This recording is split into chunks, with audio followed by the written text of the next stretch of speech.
నమస్తే గురూజీ. నమస్తే. చాలామంది పిల్లలు గురూజీ నేను అబ్జర్వ్ చేశాను, వాళ్ళు తెలుసుకోవాలనే క్రమమో లేదా ఆ ఎక్సైట్మెంటో తెలియదు కానీ ఏది చూస్తే దానికి సంబంధించి 100 ప్రశ్నలు అడుగుతారు. ఒక క్వశ్చన్ చెప్తే దానికి ఆన్సర్ చెప్పిన తర్వాత ఆగరు, దానిలోంచి మళ్ళీ ఇంకో క్వశ్చన్ రేస్ చేస్తూ అడుగుతూనే ఉంటారు క్వశ్చన్స్ ఇలాగా.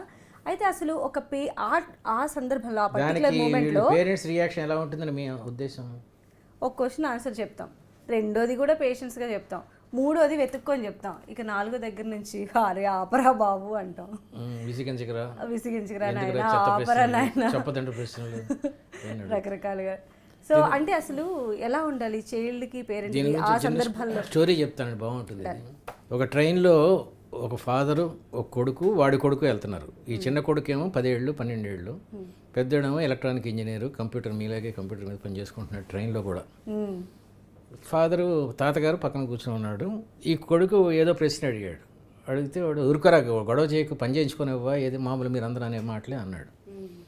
అనేసరికి సరే ట్రైన్ ఒక చోట ఆగింది, అడవిలో ఆగింది.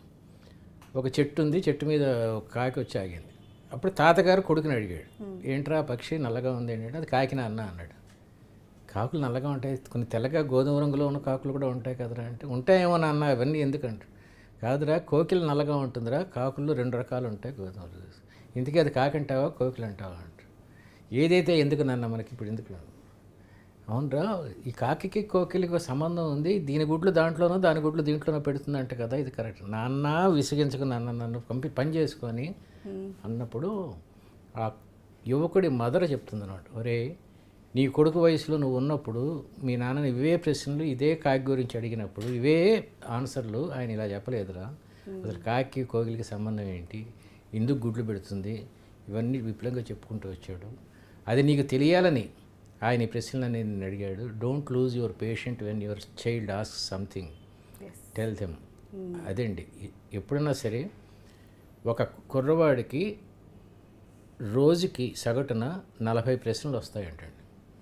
రకరకాలు, ఇది ఇలా ఎందుకు ఉంది, అది అలా ఎందుకు ఉంది, పువ్వు ఇలా ఉంది, ఇలాంటి రకరకాల 40 ప్రశ్నలు వస్తాయండి. దాంట్లో కనీసం 20 దరిద్రమైన ప్రశ్నలు ఉంటాయి. అంటే వదిలేయండి, చెప్పలేము, ప్లస్ చెప్పదండు ప్రశ్నలు ఉంటాయి. బట్ మిగతా 20 ప్రశ్నలు చాలా బాగుంటాయండి. వాటికి పేషెంట్గా చెప్పాలి. నీకు నీ కుర్రవాడి కన్నా ఇంపార్టెంట్ ఏముంది, నువ్వు సంపాదించేంత వాడి కోసమే కదా, వాడి జ్ఞానం కోసం అడుగుతున్నాడు కదా, మరి అన్నప్పుడు విసుక్కోవటం ఎందుకు? ముఖ్యంగా టీవీ సీరియల్స్ చూస్తున్నప్పుడు అమ్మ అమ్మ ఇదేంటమ్మా అదేంటమ్మా అని అడుగుతూ ఉంటారు. చాలా డిస్టర్బెన్స్. అప్పుడు అవునా, ఎక్స్పీరియన్స్ ఉంది?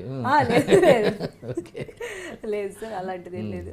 అయితే పిల్లలు ఇలా మాట్లాడుతూ ఉన్నప్పుడు యాజ్ ఎ పేరెంట్ ఏమనిపిస్తుంది అంటే, వీడేంటి ఉట్టి వాగుడికాయలా ఉన్నాడు, ఇలా ఎక్కువ మాట్లాడేస్తున్నాడు అనిపిస్తుంది. అసలు ఈ అతి వాగుడికిను ఇంట్రావర్షన్కి ఏంటండి డిఫరెన్స్? అవసరం లేనప్పుడు మాట్లాడటాన్ని అతివాగుడు అంటారు. ఈ షర్ట్ ఇది ఎక్కడ కొన్నారు మీరు, ఇది ఎక్కడ కొన్నారు, ఇవన్నీ అతివాగుడు అండి, అనవసరమైన విషయాలు.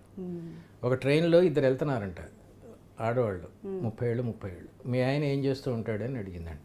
ఓకే.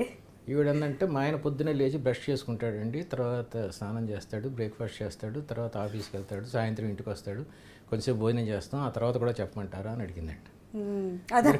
ఈవిడ కంగారు పడి, ఇవన్నీ నాకెందుకు చెప్తున్నారు, మరి మా ఆయన ఏం చేస్తే మీకెందుకండి, ఎందుకు అడిగారు మిమ్మల్ని నన్ను, అదేంటమ్మా మామూలుగా అడుగుతాం కదా మీ ఆయన ఏం చేస్తున్నాడు అని. దీన్ని ఎక్స్ట్రావర్షన్ అంటారు. ఇంట్రావర్షన్ అంటే అవసరం ఉన్నప్పుడు కూడా మాట్లాడలేకపోవడం.